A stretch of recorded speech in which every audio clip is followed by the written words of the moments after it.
In this video, we're going to be learning about the training structure. Now, the training structure has 4 layers to it. And the layers are the training categories, the skill categories, the effort focus, and the surfaces. Part 1, we're just going to talk about the training categories, and that's what this diagram and these pictures are to represent, is the training categories. Okay, but let's talk about the picture first and see if we can kind of identify what's going on here. At the bottom here, we can think of it like a table. So there's this layer. We have conditioning, we have shapes. They're making a table that then this hourglass picture is sitting on, all right?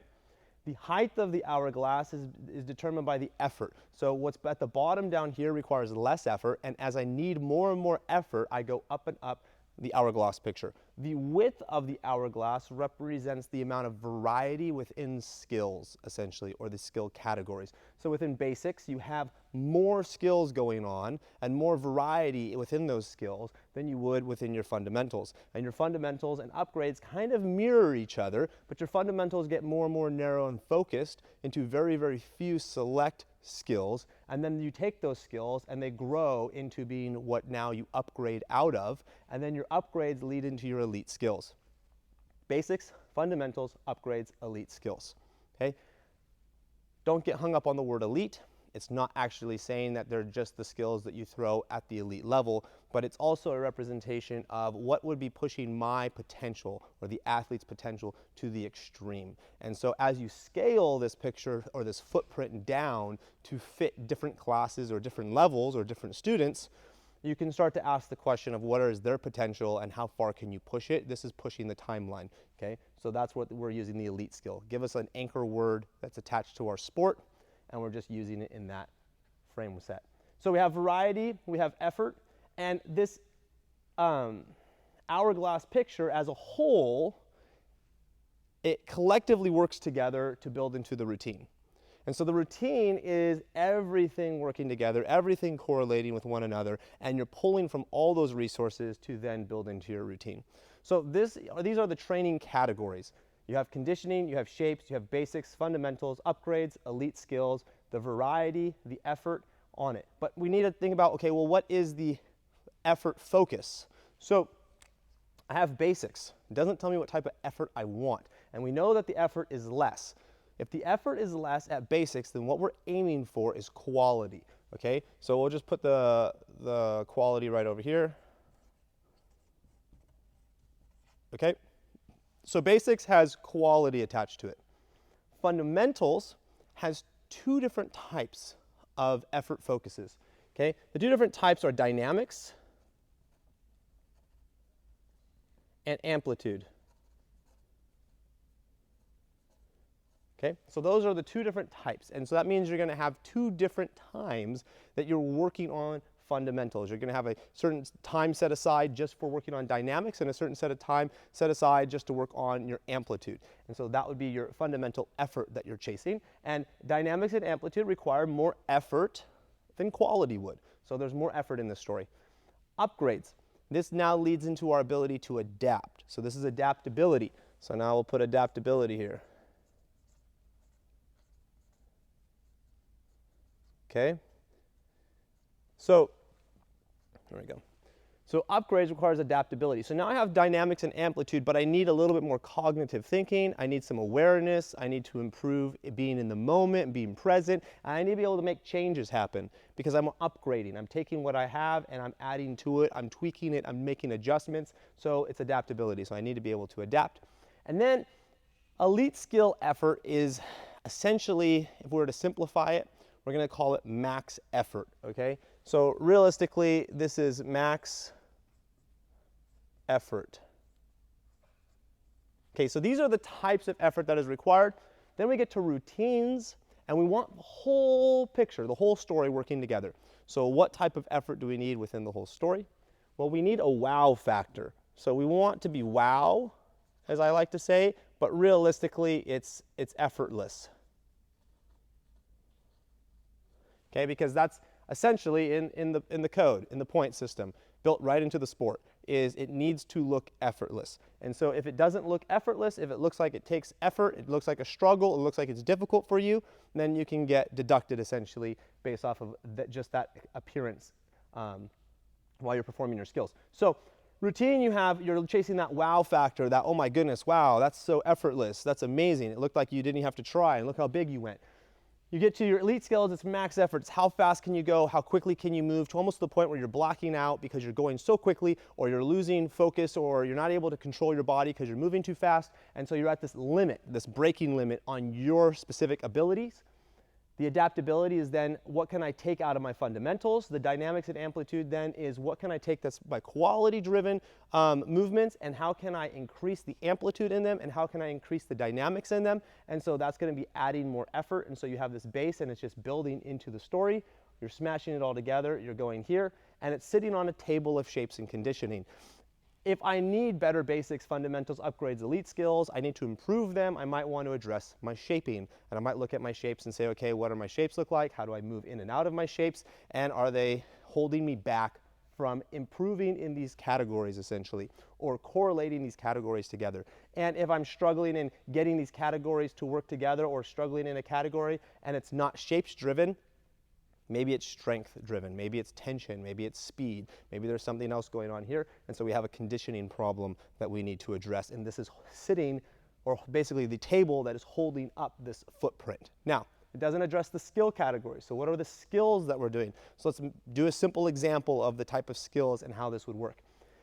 If I'm building this footprint for level 10 gymnastics, all right? Level 10 gymnastics footprint, this is what it would basically turn into. We're just going to take one skill and use it for a level 10 footprint. So for my basics, I would have a back handspring. My fundamentals, I would have a whip. Okay, it's a back whip, so we'll just put a B over here. Okay, correlate it. Then I would have back layout, back lay, and then here I would have basically double flipping. So we'll go 2x flip, or twisting, or twist with flip. Okay? We really want 2x twist with flip because that would be more realistic. So my basics now have a back handspring. A back handspring requires less effort than the back whip. The back whip requires less effort than the back layout with amplitude that we would want. Okay? And actually you could say, we'll actually change this. I'm going to change this. I'm going to make it even more nice and pretty for you. So back whip, we'll put back lay here because lay is an amplitude problem. So we're going to put twist right here. There we go. Now you can see how I'm adjusting and adapting just to make it all work out together.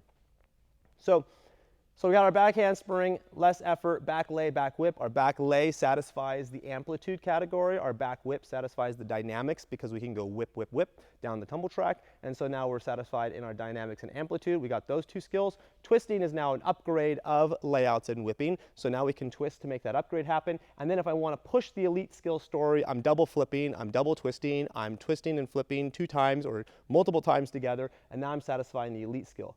Requires more effort, less effort, less effort, less effort, and it all sits on top of my ability to shape change and my strength, essentially, and my conditioning, speed, force, loading, all that stuff. Now, this is a footprint, so it's scalable. You could go to level 6 and you could build a footprint with level 6. You could go to level 3 and build a footprint for level 3, and you could say level 3 basics are here.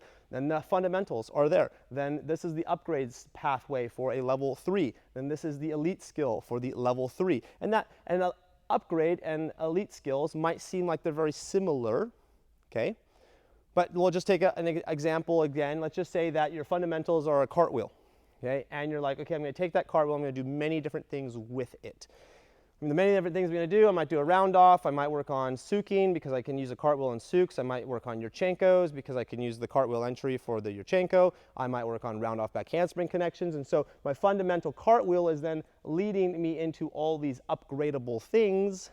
But then I have to ask myself, well then what's an elite skill? How do I take my cartwheel, my upgradable things, how do I push that elite skill? And so maybe then you're taking that cartwheel and you're applying it to a flip of some sort. Maybe you're doing cartwheel layout step outs, maybe you're doing cartwheel back pikes, maybe you're doing cartwheel something that's pushing the story beyond what the upgrades would be pushing the story essentially on. So maybe your cartwheel is taking you to maybe 2 levels ahead, and it's kind of pushing where the upgrades are not going to go.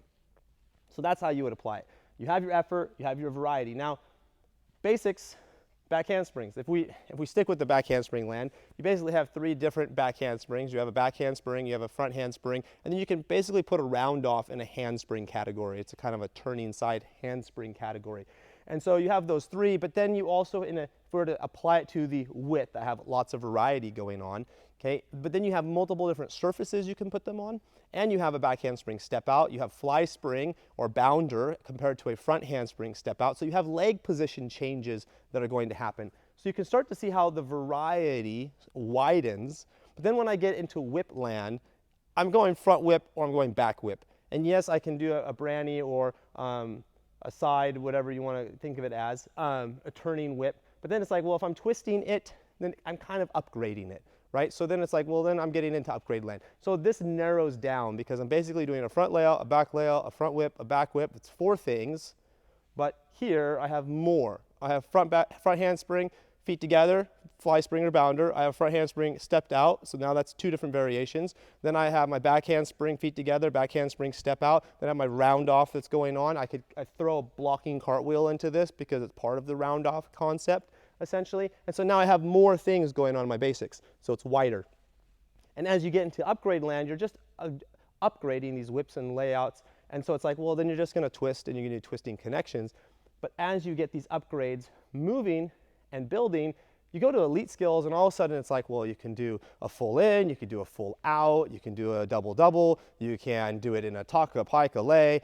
I mean, the variety just now opens back up over here. So understanding how this footprint interacts with where the athlete is and where you're trying to take the athlete, this is what you reflect on when you're trying to solve problems. This is what you reflect on when you're like, okay, we're stuck at this point. How do I get past this plateau where we're just hanging out here and I can't push the system further anymore? It's like, well, are you plateauing in basics? Are you plateauing in fundamentals? Where are you plateauing?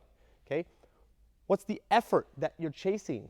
Remember the effort that you're chasing. Start making sure you're holding them accountable to the appropriate effort. And then are the skills built out in a way that follows the story appropriately? Because if you flip-flop this and put them in the wrong order, you're going to hit these walls that you just can't break through because it's not building appropriately through the story. The last thing is the surface.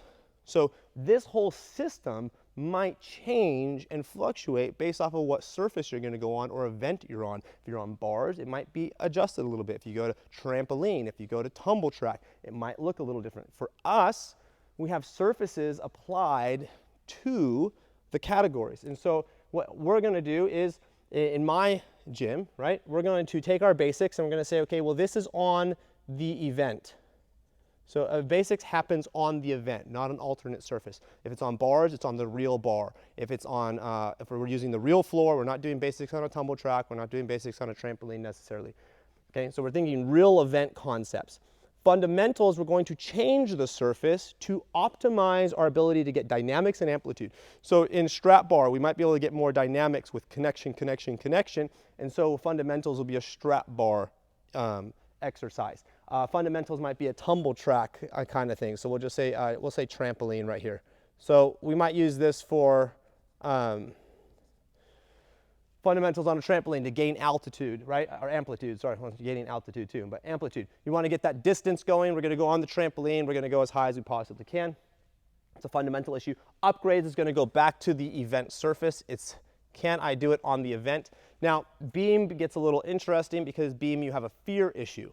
So on beam, you might say upgrades can happen on the low beam, and then it needs to upgrade to the high beam to be part of the upgrade story. That makes sense. But generally, we're going to do upgrades on floor. We're going to do upgrades on actual bar sets, and that's where we want that to happen. Elite skills, we're chasing on the safest surface. Okay? So I might be doing double tucks into the foam pit on my elite skills. And over time, eventually my upgrade skills is going to kind of squish right into needing that double tuck. And it's going to need that double tuck to happen on the event. But I've been upgrading into my double tuck, and all the while I've been throwing a double tuck safely on a soft surface that is safe and going to increase my longevity and not tear down my body. And so that's happening on the safest surface. Foam pit, resi mat, wherever you need to be, not actually landing, rolling to your back, so you're saving your body and you're not just beating it up chasing the elite skill or the most difficult thing. You're looking for longevity over here. This is your footprint. This is the training structure. Doesn't tell you what the assignment is going to be. That's going to be in a different video, but this is the training structure. You want to better understand it, you might need to watch this video again to just go through all the pieces. You want to see how you can apply it to your current situation. So what the best exercise to do is to draw this out and start filling in where you think what type of effort it is, which is already labeled here, but so you can memorize the types of effort, where you think those skill progressionary lines would go in this story, and how would you apply that to your current level, your current situation, your current class. Take a class that you struggle with, think about this setup and see how it might change the dynamic that's happening inside that class, the culture. Take a class that you're really successful with and do this with that class's skill set and see how far you could push that class and what could you do more to grow those students' skill set and increase skill acquisition. So here's your footprint. Hopefully you understand all those pieces. If not, watch the video again. Have a great one.